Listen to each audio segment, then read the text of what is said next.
नमस्कार, खबरिया टॉप में आप सभी का स्वागत है। कई दशक पहले जब हम परतंत्रता की सांसें ले रहे थे उस वातावरण में, उस समय एक दुबला-पतला आदमी लाठी लेकर निकलता है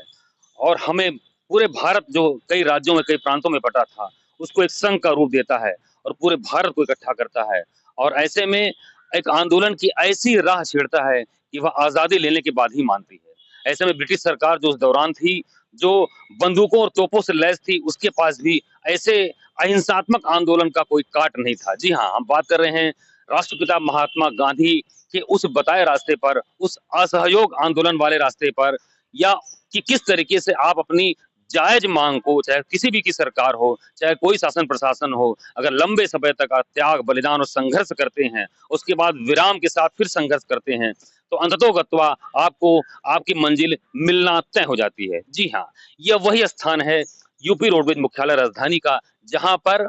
बीते 1 हफ्ते से अधिक तकरीबन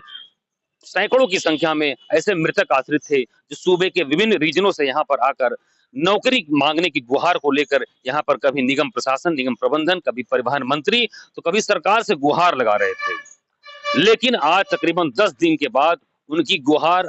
को एक आस दिखी है, एक रोशनी की लौ दिखी है। लौ इस लिहाज से दिखी है कि अभी तक जो मृतक आश्रित थे तकरीबन 1000 की संख्या में, जो 2018 से ही बराबर नियुक्ति की गुहार लगा रहे थे सरकार से, ऐसे में बीच में कोरोना काल का समय आ गया और उनके परिजन असमय जो है रोडवेज सेवा काल के दौरान काल की गाल में समा गए। उसके बाद वह नौकरी की आस में इस तरह से बैठे थे। ऐसे में कई बार परिवहन मंत्री का उनका आमना सामना हुआ मुख्यालय पर और तमाम उठापटक का दौर चला, लेकिन वह शांतिपूर्ण आंदोलन करते रहे और अपना विरोध प्रदर्शन जारी करते रहे। स्थिति पहले दिन ये बन गई थी कि कुछ अधिकारी दूत बनकर यहाँ पर आए उनको समझाने के लिए, लेकिन वो अपने शांतिपूर्ण आंदोलन और विरोध आंदोलन जारी रखा। ऐसे में यहाँ पर इस रोडवेज मुख्यालय पर काफी अरसे बाद पुलिस बल और पुलिस की जो है टीम भी यहाँ पर दस्तक देते हुए सुनाई दी। उसके बूटों की जो है, जूतों की जो धमक सुनाई दी, लेकिन ये इन मृतक आश्रित आंदोलनकारियों ने अपने आंदोलन की राह नहीं छोड़ी और अपने अहिंसात्मक आंदोलन को इसी तरीके से बरकरार रखा। आज वह उनका त्याग और बलिदान और संघर्ष काम आया। इस भीषण गर्मी में जहां लोग घरों में कैद थे, वहां पर ऐसे जो है युवक युवतियां तमाम ऐसे जो मृतक आश्रित थे, यहाँ पर 1 हफ्ते से अधिक समय तक यहाँ पर नौकरी पाने की गुहार लगा रहे थे, लेकिन अब जाकर उनकी आस पूरी हुई। आज अभी 1 दिन पहले ही यहाँ के निगम प्रबंधन की तरफ से प्रमुख सचिव शासन को एक पत्र गया है, जिसमें इस बात का उल्लेख किया गया है कि क्यों न इन मृतक आश्रितों को चरणबद्ध तरीके से समायोजित कर लिया जाए। ऐसे में यह भी तर्क दिया गया है कि 2003 का जो सार्वजनिक उद्यम ब्यूरो का था कि अगर कोई भी निगम घाटे में है तो ऐसे में किसी भी तरीके से भर्ती प्रक्रिया नहीं की जाएगी। लेकिन उसके साथ साथ यह भी पक्ष बताया गया है कि 2003 का जो सार्वजनिक उद्यम ब्यूरो का जो नियमावली है, उसमें ऐसे कई बिंदु है, कई बार ऐसे है कि जो संशोधन नियमों में किया गया है और तमाम ऐसे कभी वर्दी बांटी गई, यह भी उस नियम में नहीं था, कभी और सुविधाएं जो अन्य सुविधाएं दी गई। तो इन सब बातों को ध्यान में रखते हुए मृतक आश्रितों को जो एक तरीके से उत्पादक पद होते हैं चालक परिचालक के, जो फील्ड पर रोडवेज बस ऑपरेशन में काम करते हैं, सीधे तौर पर इनकी भूमिका होती है बस के ऑपरेशन में, तो इनको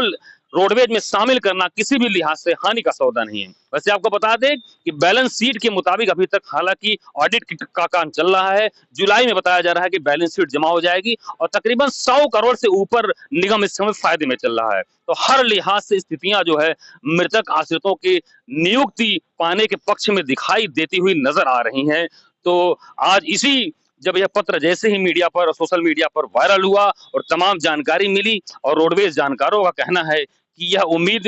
अब जो है बहुत जल्दी नियुक्ति में बदलने वाली है और जानकारों का यह भी मुख्यालय के जो अधिकारियों का कुछ कहना है जो है दबे जुबां कि अगस्त तक संभवतः जो है चरणबद्ध तरीके से ऐसे मृतक आश्रितों को दोबारा मतलब उनको नौकरी नियुक्ति